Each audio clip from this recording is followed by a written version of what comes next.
All right, what's up, everybody? Welcome back. I'm Jeremy. We're looking at day 17 now. It's Wednesday, right?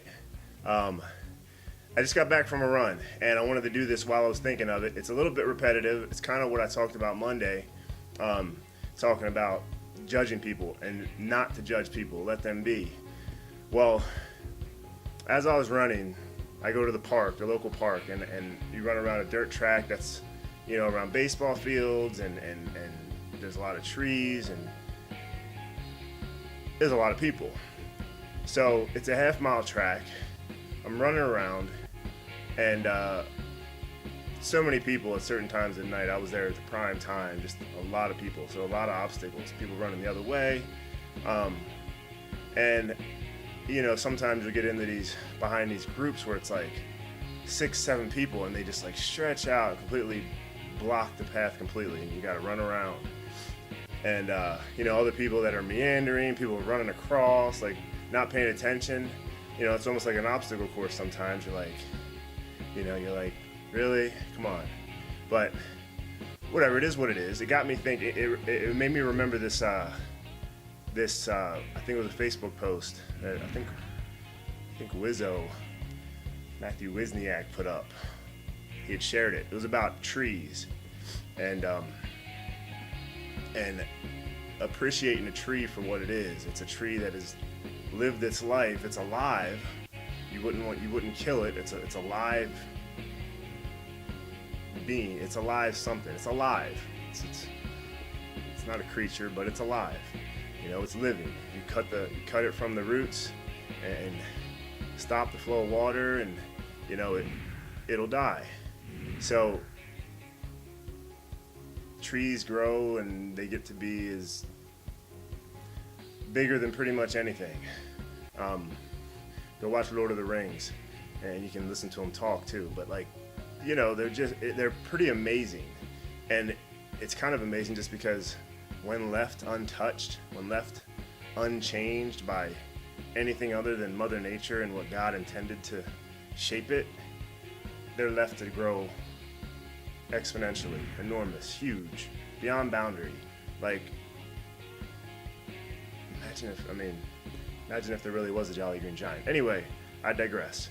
The point was, there was this one time when I'm running, and it was a giant group of people, and not only that, but then, they break up as I'm getting ready to go around, and they start to swerve off and like completely cut me off, and I go around, and it didn't even bother me actually. I was just because I was anticipating it, but that could. At certain times that I might be like, come on, like, are you kidding me?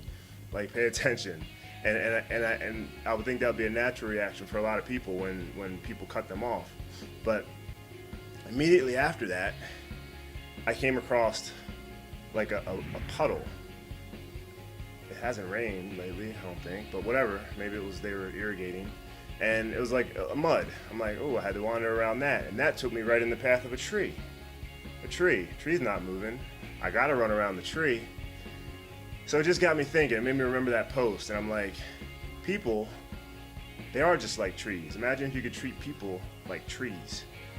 Because really, if you don't judge intention, then people are no different than trees. And you really can't judge intention because you don't know what someone's intention is. Usually, 99 times out of 100, it's going to be completely, harmless and not about you and not about anything other than them living in their own moment, not knowing about what you're doing in your moment.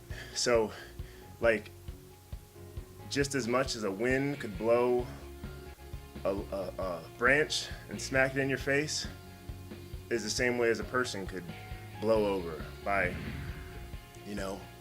their actions and put them in your path. Either way, you're going to have to move around them because you control you, and that's it. And just like people's intentions, people's intentions are like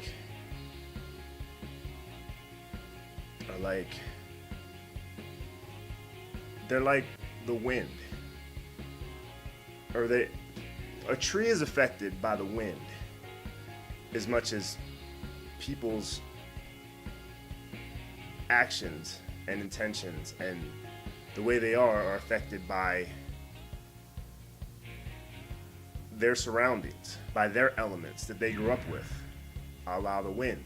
So the same way that a wind shapes the movements of a tree, the elements, our surroundings, our environment, what we grew up around, all our influences throughout our lives shape the way we're gonna blow.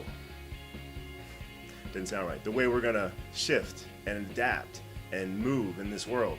So the sooner you can realize that and what's influenced you and what shaped your path, the easier it will be to navigate around people and just appreciate that they're just blowing in their own path that was created for them that we don't know anything about.